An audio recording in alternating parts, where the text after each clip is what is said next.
messages that can lose. And our moderator is Professor Chuck Pezeshki from Washington State University, and apart from guiding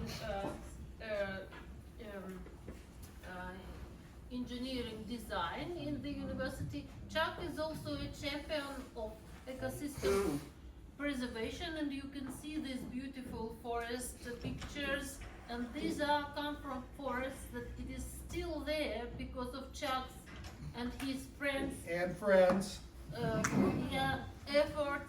back then in the 90s. So Chuck knows from his expertise how to formulate messages that engage people to protect nature. So, all right, and just so everybody knows, I have to say this as a proud dad, the little boy in the photo is sitting right here. Okay, I'm a very different kind of person. I like to think of myself as a space alien. I am going to time so that I don't go over myself. But I'm going to throw big ideas out there, and if you want to engage with me on why some of this stuff is true, I'm available to talk. I have no problem with that. 10 minutes is not long to tell people that the way the world is structured is not the way you think the world is structured.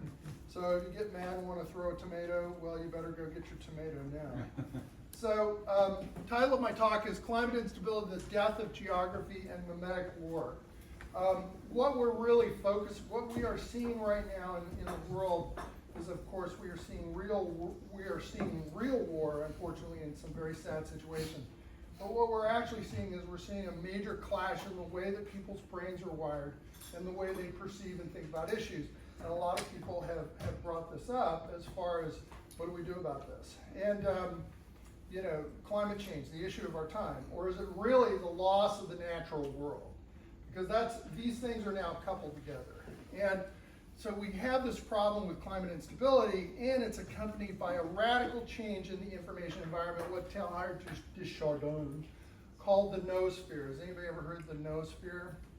So yeah, it's a combination of the information space with the biological space. And that's what's going on.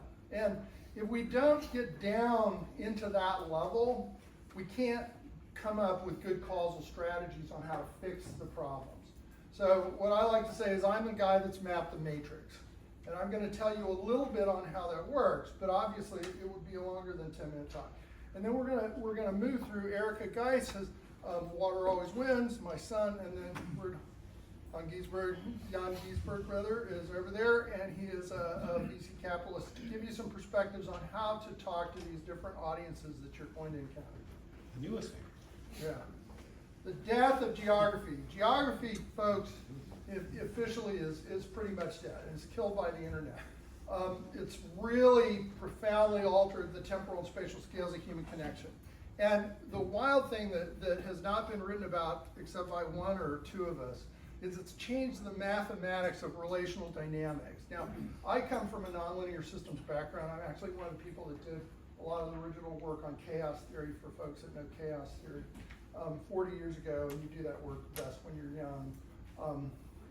Don't even ask me to read my papers now.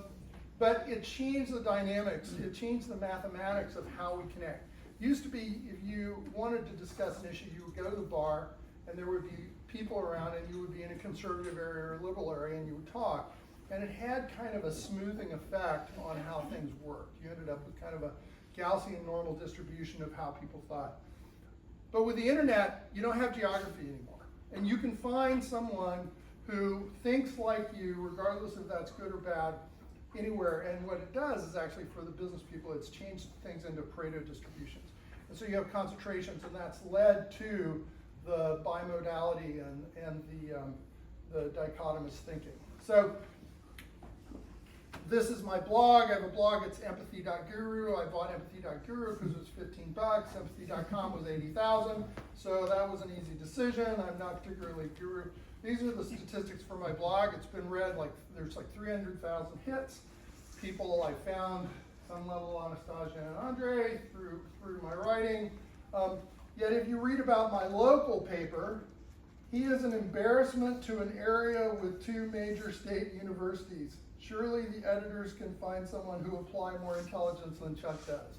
So we also are constantly dealing with this geographic, whether we fit in or not, depends really on luck of the draw as far as the community.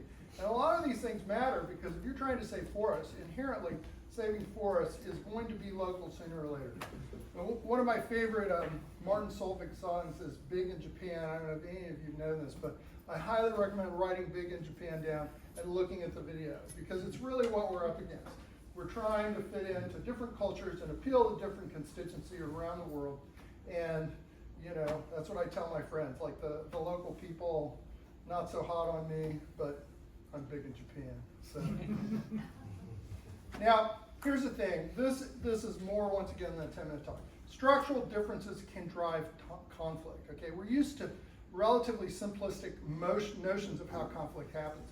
But what really drives conflict is differences in temporal and spatial scales.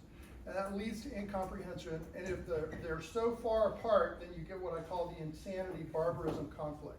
And then that drives what we call schismogenesis. Has anybody ever heard of schismogenesis? Schismogenesis is defining yourself by what you hate. And we see a lot of this. This is just, it turns out this is a popular mode on the internet. Well, I'm going to post this guy who I don't agree with and then call him an asshole, whatever. And the thing, once again, so I use a tool called spiral dynamics. There's not enough time to talk, but basically it says that there are these dominant social structures that increase in complexity as you go through psychosocial evolution, okay? So you start out with a survival band, you end up in a tribe, authoritarian power structure, order-driven hierarchies, and then what the business community will know is more flexible systems as you go up, and then hopefully we get to what we really need, which is more people who are wired at the global level, not just on the issue basis, but making connections across the planet, which is exactly what happened with my friends Anastasia and Andre, who flew out to the middle of nowhere geographically for us to spend 5 days here. And we had a lot of fun. It rained, but we had a good time. So why does this matter? It matters because of this thing called Conway's Law. Has anybody ever heard of Conway's Law? Probably not. Yeah, for me, yeah. Well, so Conway's Law basically says that the design of a system will map to the social structure that created it, okay? So what that means is how you organize will actually affect the structure of the knowledge of the people that you have. It turns out to be, and this is a very difficult thing to tell academics, it turns out to be discipline non-specific. So if you want to make your university, for example, more innovative, if you go to the old system of silos and stuff like that, you don't even stand a prayer because it doesn't work. Because the social systems that we're in also program our brains on how we think and perceive on things on a temporal and spatial scales. So it turns out to be, you know, kind of this is the way the matrices works. And I work with Boeing. I am a rocket scientist. I work with Boeing. It's true for software, airplanes. And my rock on the pile with this is also true for knowledge. And so if you are not conscious about the way you're structuring your organization and what people in other organizations have been structured to think in as far as complexity, you're going to strike out. And the reason for that is because basically you're going to have different levels of consequentiality, you're going to have different levels of concern, and if you want to win in the environmental game, you got to figure this stuff out. That's the real short version of it. Okay. And the bottom line is people whose brains are wired the same, birds of a mimetic feather flock together, and they create the relational dynamics that actually program our brain. We find like-minded people for a deep OS reason.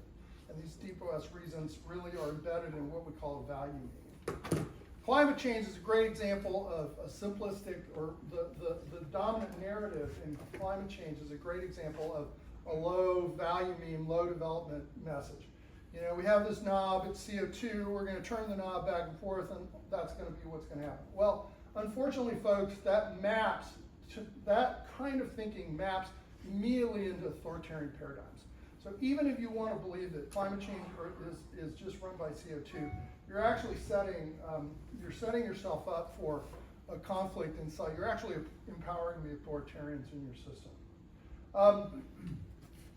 When Andre and Anastasia came out, it was great because they're obviously very different thinkers and we had a lot of time to talk about this. And a better paradigm for talking about climate change, which one of the main reasons I'm here, is because they started talking about climate instability. And Andre was, it's yours, isn't it? The tightrope walker? Andre? I have no genius of my own. I count on other smart people. So a better way to think about climate change or climate instability is that you have a tightrope walker. And humans really can't knock the tightrope walker off, but they can really, really mess with the ends of the pole. And now this is something that takes a very, very complex thing, like what does climate instability mean? And now you have, hopefully, you have a chance of, dealing with this. Now, that's a ton of stuff, but here's some basic takeaways. It's really hard for people, but geography is no longer the driving force in generating shared truths. People will find who they want to find. I got 100 examples of that. Now, here's the second one. Societies move through stages, and you have to deal with all sorts of different stages. And there is a structure to all of it, but it requires new psychosocial and epistemological models. We spent absolutely no time trying to figure out what the structure of any of these messages that we have, which is crazy because we're trying to convince people and then we all sit around and talk about how we can't do that. Social communities will still sort and structure themselves even in online communities, but they're going to do it based on mimetic principles. And then beware of schismogenesis. If you find that what you're doing is you're broadcasting your message on who you hate, then you're probably screwing up. So try to not to do that. And then the last thing is, are you big in Japan? Can you find the connections with those? It's a great video. It's not going to run, I don't think. But I think we're running out of time anyway. That's all right. We'll just get rid of it. But you can watch it. It's really funny. So that's it. That was my 10 minutes. And let me see, did I hit my target? Hi, I'm Erica Gies, and I wrote this book, Water Always Wins. This is the North American version, Chinese, UK versions. Is it big in Japan? It's not big in Japan, it's big in China. So I want to talk a little bit about scientific communication, which I've thought a lot about. And I've done these workshops with scientists, like teaching them how to talk to journalists and policymakers. And the woman who created that, she suggests this message box where your paper, your idea is simplified into one sentence and then 3 sentences to kind of explain 3 key points about it. And that's it, really. And for people who want to dig down, there's more available, but that's a good kind of metric for when you're thinking about how you're going to communicate with the general public. So for my book, I thought really deeply about existing narratives, and particularly the dominant European North American approach, which has been exported around the world via colonialism and capitalism. And it really concerns itself with human needs, right? What do humans want? And that leads to the single focus problem solving that's aimed at trying to control our environment, to control water. Worried about flooding, build a levee. Worried about scarcity, build a dam, bring in water from somewhere else. And the culture's major tools, science and engineering, both reduce variables to get at the truth or to solve a physical problem, which can lead to that oversimplification as well. And viewing humans as most important inherently implies a separation from nature. And water defined by human desires, if it's scarce, it's a commodity. If it's flooding is a concern, then it's a threat. And it's a what, it's a thing. But putting humans first in that way isn't working, as you've seen. The single focus solutions ignore water's agency and relationships with rock and soil and microbes and beavers and people. So, let's see. Nope. That's not the one. Oh, I think. Yeah, it went to the end somehow. Sorry, I'm not a PC person. That one, okay. Anyway, this view toward nature, or toward water and nature is not innately human. I met many people around the world who are choosing a different path, who have a different values. And that's another good piece of advice, is that people really like stories about people. And they're often intrigued to learn about different cultures, older traditions, things that have a proven track record. So I visited the Mesopotamian marshes in Iraq, and this woman is Madan, a marsh dweller. And she's part of a 9,000-year-old culture of living on top of wetlands instead of draining and filling them. And many indigenous and land-based cultures, instead of viewing water as a what, they view it as a who, a friend or a relative. And that allows them to see water's relationships, including that with humans, and to understand that with rights come responsibility for caretaking. So to the Madan, water is simply life and the source of everything that they need. Oh. Sorry. So this community center, like all of their structures, is built of Phragmites australis, a native fast-growing renewable reed. And during their 9,000 years of civilization, many irrigated civilizations have come and gone around them and then collapsed. And when they did, the water would retake the marshes. And the Madan's way of life is now threatened by upstream dams in Turkey and Iran. But the longevity of their way of life really pales in comparison to our own. And it's worth asking why. And I think that the way that they relate to water and the environment is part of it. Sorry, this is really proving challenging for me. People also really love stories about animals, especially animals doing surprising things like beavers parachuting into the backcountry, which actually happened in Idaho and California. And I told this story in my book as a way to talk about the nexus that we're all talking about here of water, life, climate. So in the 20 years that I've been reporting on climate change, like I said, it's gone through this evolution of it's not happening, well, we're not doing it, well, we are, but we need to just get off fossil fuels. And now we're talking somewhat about impacts like flood and drought are caused by climate change, fires are caused by climate change. And so this kind of oversimplification spurs politicians and investors to more single-focused solutions that are insufficient and sometimes counterproductive. So, the truth is that humans have degraded more than 75% of land on Earth. So, the things that we've done have worked to a point because we've had a lot of natural buffer, but we don't have that anymore. So why is this critical fact widely ignored? This focus on climate causing flood and drought, and with the habit of engineered solutions, people often respond to disasters by calling for more infrastructure, right? Higher levees, bigger drains, longer aqueducts. So another technique I found useful is the surprising contradiction. So our development is actually part of the problem. We don't need more. Just as the concrete infrastructure designed to control water, but also industrial agriculture and forestry. So a few statistics about the scale of our control, big picture perspective. Dammed or drained as much as 87% of the world's wetlands. Dammed and diverted 2/3 of the world's large rivers. Just since 1992, the land area covered by pavement in our cities has doubled. So then for my book, I found people who are taking a different approach, making that cultural shift. And I call these people water detectives. And these are engineers, ecologists, landscape architects, indigenous peoples, urban planners, farmers, ranchers, foresters. But they all approach water with respect and curiosity. And they're asking a rather radical question, which is, what does water want? And what they taught me is that water wants a return of its slow phases that are particularly prone to our destruction by development. So these are wetlands, floodplains, mountain meadows, and forests. And of course they do all the great things like absorbing floods and providing water in the dry season and storing carbon and supporting the life that supports us.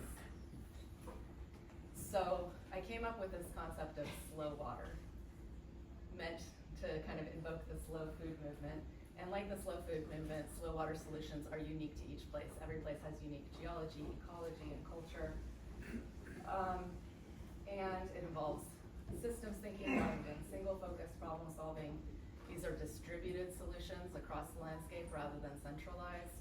If you think of that 87% of the wetlands that are gone, you understand why you need these small distributed solutions. And they're ideally local, something that people can do to understand their own local water cycle and availability and work within it. They are socially, environmentally just. You know, they're not protecting one community with a levee by increasing risk on another community without a levee. Dams have brought water to 20% of the world's population, but decreased water availability to 24% of the world's population. And importantly, slow water projects engage the community with care for water. In some communities, that's hands-on care and management collectively. In other places, it's more of an educational phenomenon. So, I think, you know, it's also cool to teach people something that's new and exciting to them. I have a section in my book about the hyporheic zone under rivers. And when I learned about the hyporheic zone, my partner was like, you can't include that. It's too esoteric, it's too weird, people will be turned off. But I wrote an article for Scientific American about it, and I also included a chapter in my book. And people absolutely love it. They love that kind of unusual knowledge. So basically the hyporheic zone, in case you don't know, is not just the stream we see, but the stream we don't see that's flowing through the soil and rock, but orders of magnitude more slowly. And it's very important. It can extend up to a mile from the banks on large rivers. So the river system is much bigger than what we see. And it's very important. There's a lot of critters who live down there, microbes, crustaceans, worms, and aquatic insects. And they play a pivotal role in nitrogen, phosphorus, and carbon cycles. And it's very much like the stream's gut microbiome. So that kind of relatable analogy is helpful. And when the hyporheic zone is scoured away by straightening streams, by deforestation, that fast water, the waterway has little hope of staying healthy, like when we don't have very diverse fauna and we get sick. So they did this project in Seattle to rebuild this missing hyporheic zone in an urban stream. It was the first in the world. And it was a proven success. And now Seattle is doing it in other streams in their city and telling this to people around the world who are interested. So that's another lesson with these distributed solutions. You know, you can start small and do something in your own community to protect yourself from flooding and drought. But cumulatively, there's also a big impact. Like solar panels on everyone's roof can add up to a lot of electricity. We're 10 minutes. So here's the forestry section. And we're out of time. Okay. So I guess you won't hear it then. All right.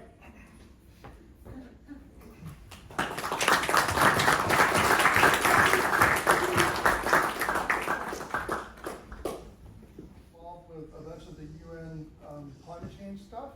Her name is Tanvi. She's associated with the University of Debrecen in Hungary. There we go. Tanvi, are you there? Yes, I am. Hello, everybody. It is such a pleasure to be here today giving this presentation. I'm going to do my best to try to add on to all of the wonderful inputs added by the previous two speakers. So today I'm going to be talking a little bit about how young people get their information today, and this is in the context of climate change and global environmental challenges. So I'm going to talk a little bit about who I am really quickly. I was raised in Bangkok, Thailand. And on that note, I want to say I really do appreciate the previous presentation about water, because I have been through a couple of floods in my life, and I really like the approach of living with water as opposed to kind of pushing against it. Moving on, I study biology at the University of Debrecen in Hungary. I've been a UN Youth Delegate, and I suppose I would also call myself a climate leader. I serve as the lead for the Science Working Group at the UN Climate Change's Youth Constituency. I'm also an EU Climate Pact Ambassador and a Global Shaper with the World Economic Forum. So these are some of the initiatives we've done this year. The first one I'm really proud of is we created a 70-page manual on simplified basics of climate change science for the UN Youth Constituency. The next thing we did was we did a capacity building session with the Vice Chair of the IPCC, and we kind of got to ask her any question we wanted, and that was really fun. And the last thing, and the thing we're working on right now, are some submissions in regards to Article 6.4 of the Paris Agreement, and I'm going to talk about all of these a little bit later. But first, let's talk about where do young people get their information from.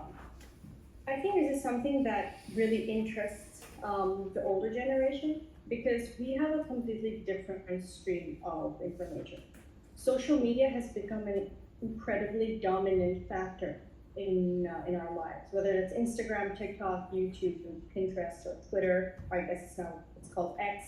But I highlighted TikTok over here because did you know that there is a specific stream on TikTok called STEM, where you as a user of TikTok can click on it and you will get videos on nothing but science, technology, engineering, and mathematics. And this STEM channel on TikTok just got approved for use in the European Union. So hopefully you guys will be able to see that if you do try out the app. The next thing that's really interesting is that school curricula for young people today differs greatly than the standard that was kind of upheld in the past. There is this kind of desire to modernize that is in conflict with what used to be considered the classics or canon or fundamentals. Just a quick example of this would be, I think it's pretty standard for students to learn about Alexander Pope and his essay on man in English literature classes. But we received a lot of criticism during our AP English classes because his work was considered wildly racist. So a lot of methods of basic education that we took as granted in previous generations are changing. We're also introducing different ways of learning, whether that's things like Kahoot or e-learning quizzes, or even watching movies during class. And this has an effect on how and what we learn. The last bit is really important, and that's news. You cannot open social media or go to school today without being bombarded with information about the news cycle. And as a kind of reaction to mainstream news, there have also been alternative styles of news that have emerged.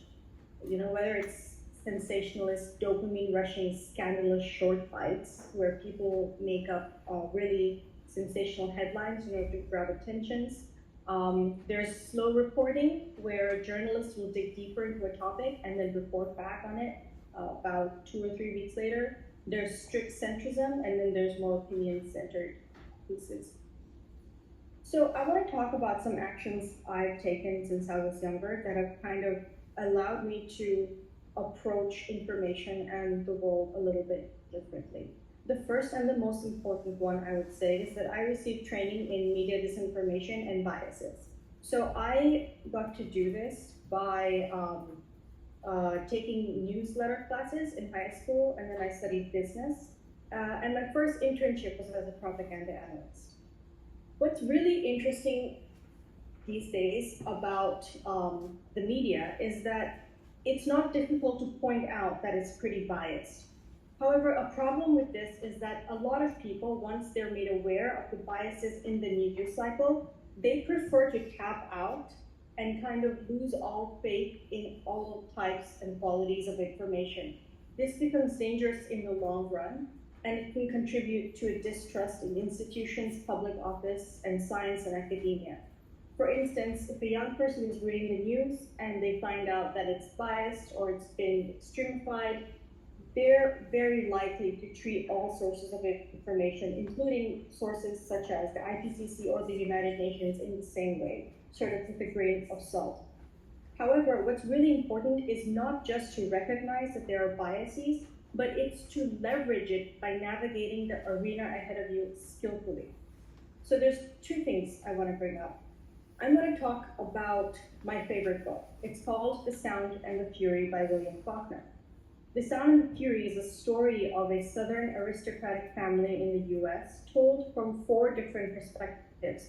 The first chapter starts with the point of view of a mentally disabled man-child. The second chapter is that of an angry alcoholic. The third, of a very well-written but chronically depressed man.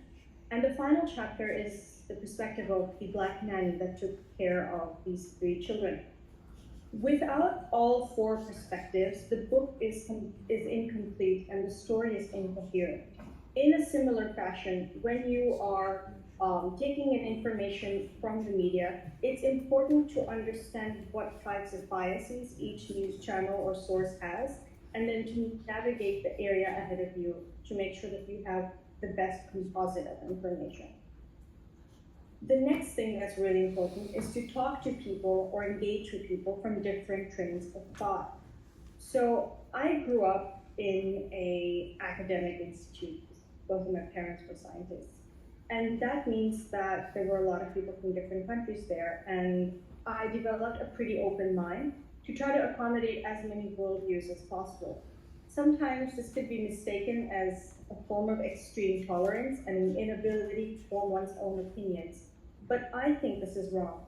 I think being accommodative and open allows you to learn from the rationale and the experiences of others while examining them in the correct context.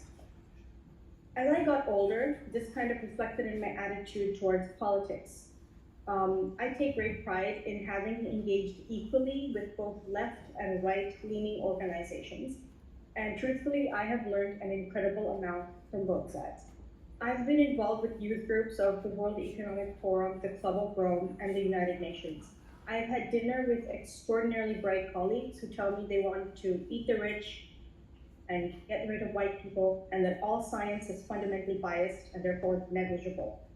I've also sat down and had dinner with people who work for Ronald Reagan and Mike Pence. I've been to fellowships in Oxford where I have had highly respected intellectuals justify the colonization of my country by attempting to reconcile it with the Judeo-Christian worldview. Still, I would not have it any other way. Picking one side over the other at an early age prevents you from learning about the value of critique present in the minds of the other faction.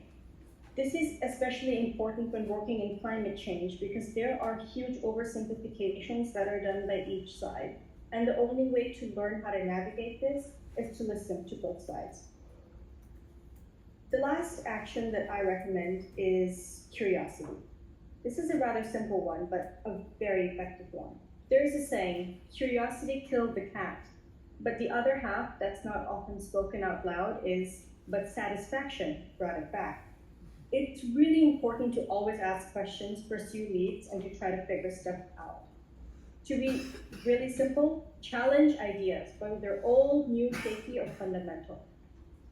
By asking questions, we learn what makes an idea solid, what makes an idea weak, why something's regarded to be a fact, or why something's pseudoscience. This method is more popularly known as the Socratic method, and it is by far the most efficient way to learn that I have ever encountered in my life.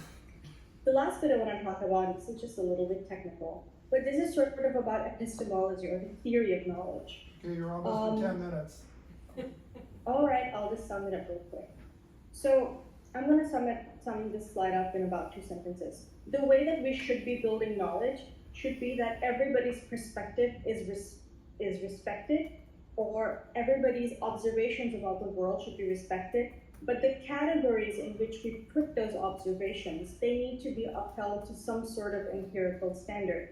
So this was Kant's work on the combination of a priori and a posteriori knowledge, or simply put, the combination of knowledge in itself and knowledge via observation. What this means is we need to accept that there are multiple perspectives of the same truth, and we need to work together to define the categories in which we can agree on what different elements of the same truth are. All right, Tanvi, that's it. All right, thank you guys so much.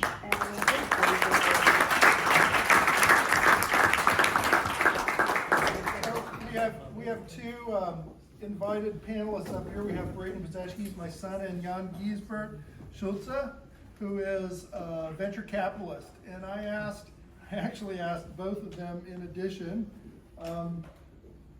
at Anastasia's behest, to fill out the panel. And what I would like to do is give Jan-Gisbert an opportunity to talk at least a little bit about conversing with the business community, right, in a productive way. And then Braden is a founder of a company, unstoppabledomains.com, that also was a unicorn. So he's somebody that you can also talk about to the tech bro angle, and the young entrepreneur. So, Jan, would you please start? Okay. Yeah, I'm sitting here as a business guy, but I'm also someone who, since now 7 years, is deeply involved in this whole notion of how do we kind of regenerate what we have destroyed over the last thousands of years. And 4 years ago, I, for the first time, heard about, or I finally understood the connection of the water cycle with the soil and nature, and that we actually have a solution here which could have significant impact on how we resolve climate change. And what I was really happy about today was to see that the scientists in this room were really trying to change the way they communicate to us, the people who are probably not dealing with all these complex things every day. And we heard a lot of metaphors. And if you ask me, I was just thinking of what were the most striking images or the most striking informations I received this morning. And I don't know, I share with you what I came to my mind. First of all, probably the most impressive image was this video of how the Amazon was freezing and how the water humidity was flowing into the south and how it was moving around. Suddenly you could imagine that this whole planet is a living system. The second image I thought was quite amazing was Antonio's simulation of how life is kind of emerging, the cells. And the third one was the heart. And the fourth one was the word love. And you know, if that would be my summary of this morning. And I think as I'm dealing with this whole subject, and I'm actually quite active in this space, one of the biggest challenges I'm facing is how the damn do I communicate this complexity? And and as a business guy, if I talk to startups, they have to give me kind of 30-second elevator pitch, and I must say I myself often don't know how to transport this complexity in a 30-second elevator pitch. So we are really in a situation where it is so difficult. We are moving from a reductionist paradigm to a holistic paradigm, and we are very good in communicating reductionist stuff. We write these long scientific papers which most people don't understand a word about.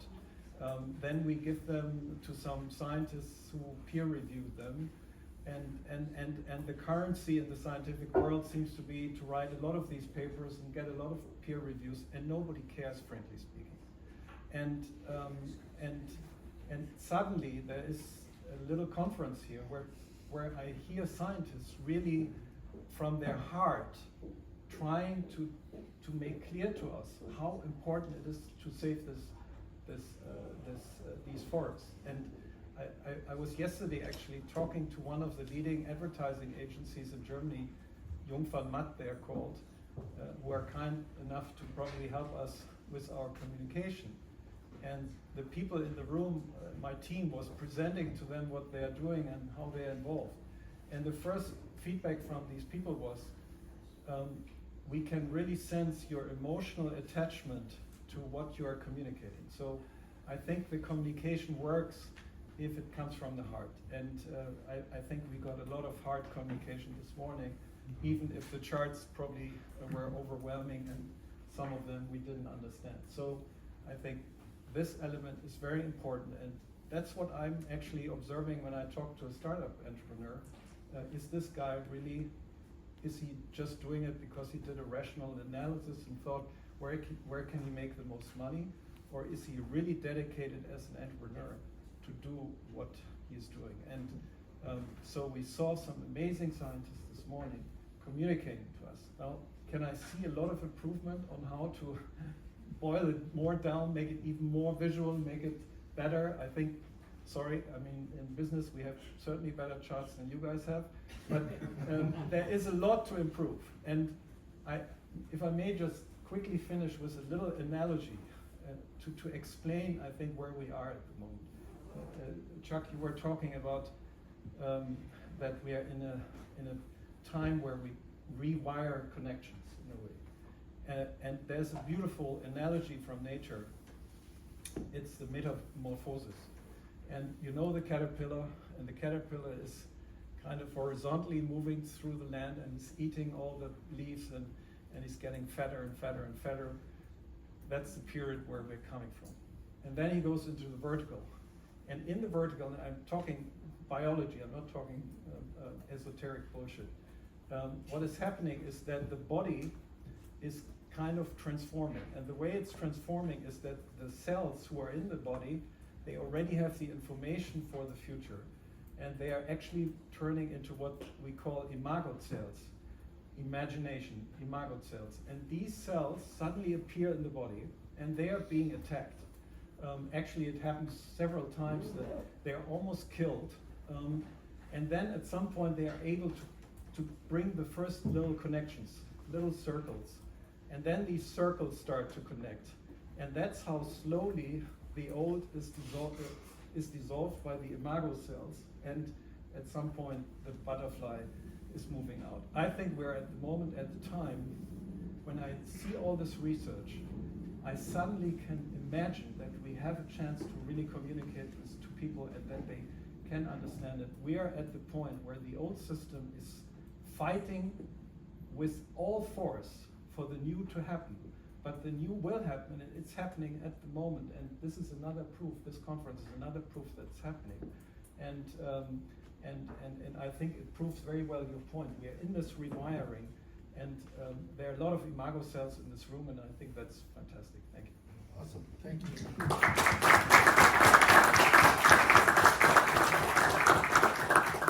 All right, Braden, hit it.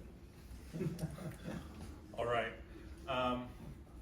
I don't have any real experience with conservation or anything like that, but what I do have experience with is meeting groups of very technical people and getting them to synthesize their ideas. My company was a crypto company, and it's basically, the crypto movement is headed by basically a bunch of autistic white males. It's something like 99% men and like just a lot of very bad communicators. And the thing I guess that I'm trying to suss out here is that they realized that to further their movement, they had to become better communicators and get to the core of what, like why cryptocurrency made sense for the general public and really empathize with normal people. And I think that a lot of the narratives around conservation are all about how they're doomed, right? We're all just going to die. And not only are we going to die, but it's so fatalistic that like we have already shot ourselves in the head like 20 years ago. And I think like that's very damaging for I think two reasons. One, if we're not dead right now, then it discredits the work that the conservation community is doing, because it just makes it seem like maybe they're all wrong, because all of these effects are so hard to measure, right? We do know that climate change is happening, but if you look at the concrete numbers, like I can tell you as a normal person, the idea that like 2 centigrade increase in global temperature like totally destroys the ecosystem is very hard for most people to swallow. So I think like reframing narratives and becoming the communicators that we need to be, I don't know, it looks a lot like what Anastasia did in that first like presentation, because she made it seem, she condensed down all of these arguments that people have here into like one thing: climate stability, right? And like, I'm curious, how long has this idea been floating around? Like, how many years? With the biotic pump or climate? Yeah, and like climate stability at large. Can somebody tell me? Biotic was first published in 2007. 2007. That's a very long time, in my view, to get an idea out. And I think, not trying to like point fingers, but like, this is a very old crowd here, and I think a lot of you are not pulling your weight, so to speak. Like, I mean, really, it's not, it just does not seem as complicated as you make it out to be. And I hear this all the time from academics, like, oh, it's too complicated to explain to the public. Oh, we're never gonna be able to, like, communicate this effectively, but I really don't think it's as complicated as people think. Like, I went to physics and I learned, you know, how convection power storms. Like, that's, people learn that when they're like 13. Like, people are more receptive to these ideas than you think. They just need like some positive alignment. Yeah, I don't know. I feel like I just kind of diatribed, but I hope that was helpful.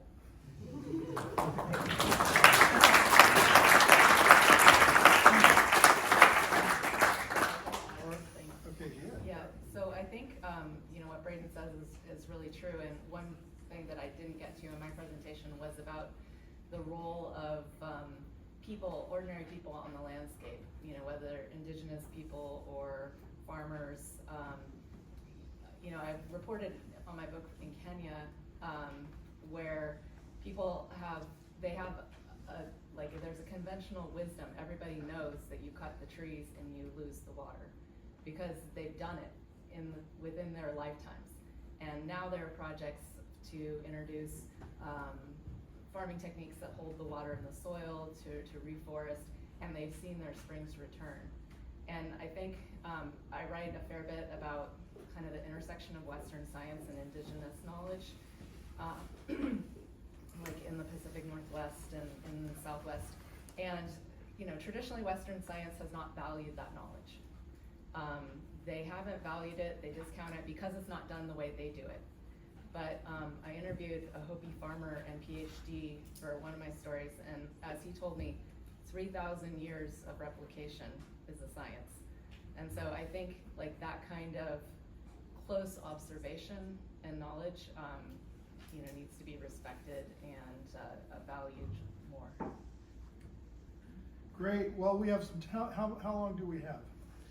I think till 30, Till 2:30? Yeah. 20 more minutes. Okay, so we have 20 more minutes. We have a very interesting and diverse panel here. Are there some? Chuck, may have a technical. The Tanvi is also with us. No, I know. I see her on the screen here. Ah, you see her. Okay. Yeah. Hi, Dot. You can hear us, right? If you turn the camera, she may Yeah, she can hear us. too. All right, thank you very much. Braden, you had a few very good points, but I think you missed the most important one. Oh yeah? So you said we had to become good communicators, more or less, but you didn't say whom we have to communicate to. And I think it's a fundamental mistake that the whole so-called environmental movement has made over the past 20, 30, 50, 100 years or whatever. Give me 10 seconds to tell you a story, Braden. Okay. Because this story, that what we're doing now has been already done. Everything There's nothing new under the sun. About 200 years ago, in Tuscany, there was a problem of deforestation of the hills and the mountains of Tuscany. And there were people like Chuck trying desperately to stop people with access, chopping down the forests. And the forest anyway was cut at the time. It was some time to regrow it, but that was 200 years ago. We had plenty of floods and disaster and mismanagement of the environment because the people who wanted to cut the trees, they were called the new, something new. They had this idea that they had this, their target was the Grand Duke of Tuscany. There's some amazing stories of how they framed their communication to convince the Grand Duke to allow cutting the forest by the same emotional technologies that are used today to convince the so-called the people, we the people. So to stop this, sorry, I think our target is Bill Gates. All right, somebody else. Well, So- go ahead. No, I have something to say. So, when you're talking about different audiences for your communication, right? And I would say I see 3 audiences out there. There is the general public, and I think the general public, all they really need is to hear the same message over and over and over and over again. And I think it should be a simple message, like just CO2 causes climate change. off the top of my head, forests make the climate more stable and slow the effects of global warming. Like, and specifically, I agree. right? Okay, all right, I'll wait. And so, like, I think that a lot can be done to just say that over and over and over. Get on news stations, like all of you are all very famous professors. You can finagle some like anchor to like listen to you and just say it over and over and over again. I think academics are the second big cohort to convince, and they are pretty convinced with charts. And I think all you have to do is throw more conferences like these, like conferences with lots of charts, and they'll pretty much be convinced. And then the third group are policymakers, right? And I think that's obviously more tricky because they're the least cooperative of the 3, but there's got to be tailor-made, like local activism that you can do to put a stop to it. I mean, the idea that like I can come up with all the arguments right here in this chair is like, I'm not gonna be able to do that, but you gotta give people something they want. I mean, every single contract that I've ever signed and every single, I don't know, you just have to have what the other person wants. And like, that probably means public opinion, like, because that's what politicians want. So I would probably go for like the public first, because I feel like that is how the majority of climate legislation is happening in the US. I know it's Right. not perfect. Let's hit. Go ahead. I would like to come with a little bit different observation. There's a lady here in the room, she's sitting in the back, Steffi Czerny. She's organizing a conference each year where she connects the unexpected. And I want to come back to this connection point again. We organized retreats where we brought entrepreneurs to regenerative farms. And within a day, their minds was completely changed. When they suddenly saw what nature is doing, it was mind-blowing to them. There was a CEO of a major food company who next day started to tell his organization to organize regenerative products. There's a gentleman who was part of this meeting here in the room. And so I think charts simply don't solve the issue. I think They do make the academics happy. yeah, they make the you know? academics happy. They make people like us who are brain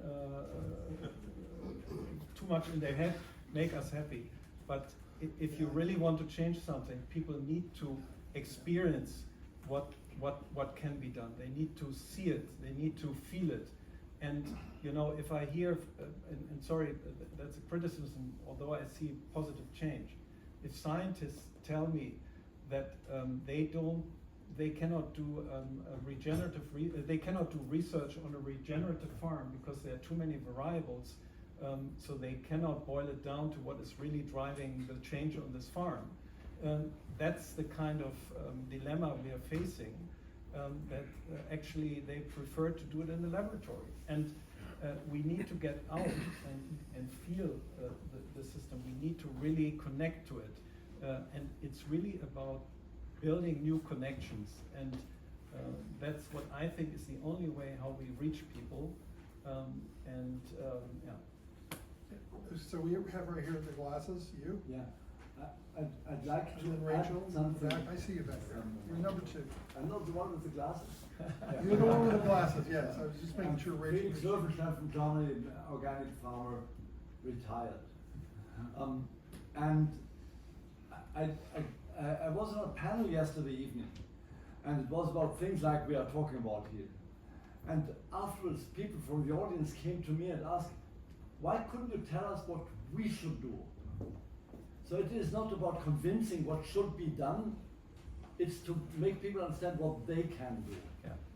And obviously, different people can do different things, and different people in different circumstances can do different things. It's completely useless to tell these people how important forests are, because normally they do not have forests, and if they have a forest, they don't need to plant it anymore because they have it. And so the main audience we have to reach are the policymakers, obviously, with our issues. And the problem with the policymakers, one is we have to explain the thing to them. And admit, even though I'm an organic farmer since decades, all these things were new to me a couple of years ago. So there is something to learn. And the second thing is, people slowly see success in convincing people to use less fossil fuels, to lower carbon emissions and all that. And now they are afraid that we come up with a new issue, and now everybody will say, oh, and then let's lean back, and we don't have to cope with this greenhouse gases anymore. This is why it is so important to add to greenhouse gas the green life thing. I think this is a very good approach to take the fear of the people that if we talk about issue B, we don't need to talk about issue A anymore. Last thing, people are confused because we are talking about so many things. We talk about biodiversity, we talk about water, we talk about forests, and the challenge for us will be to make them understand that all these things are interlinked, that we won't stop to talk about Yeah, A and I agree. I want to get to Rachel here in the back, and I want to say that that is a function of social evolution, which is what I talked about at the beginning. If you don't evolve your people to the point where they can handle multiple ideas, they won't be able to handle multiple ideas. Because people can only see above them in complexity with the tools that they have in their own brain. But Rachel? in terms of, just one quick thing, in terms of what people can do, because when I give talks, a lot of people ask me that. But the slow water approach is they're community driven, they're empowering because people come together with other people in their communities and can make themselves more resilient. And you know, that kind of example among cultures is really helpful. So like in the Western US, you know, for years ranchers and farmers killed beavers. You know, they're gonna cause a flood, kill them. But then you know, a few started letting beavers stay. They raised the water table. There's better grass growing for their cattle, better grazing. They don't have to irrigate.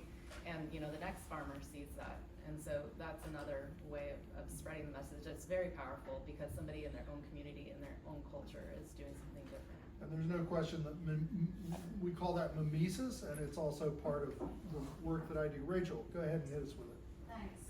Really interesting. I just want to challenge this idea that it's just a comms problem that we have. It's not a comms problem, right? There are activists out in the street every day designing actions all over the world. There are people speaking to policymakers all over the world. And there are people speaking to business leaders all over the world. Like, most people know. I'm in the rooms with these people as well. They tend to kind of know what's going on.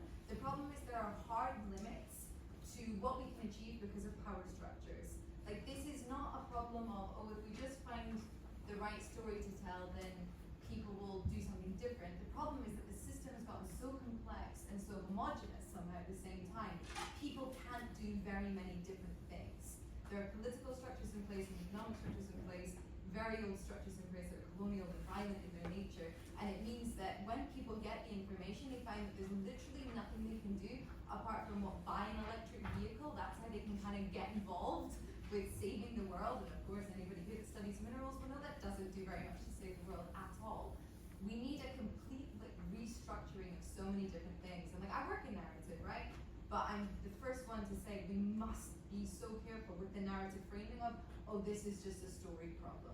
This is a problem of power, this is a problem of energy, it's a problem of our economies, how we organize ourselves, how we relate to one another and the natural world.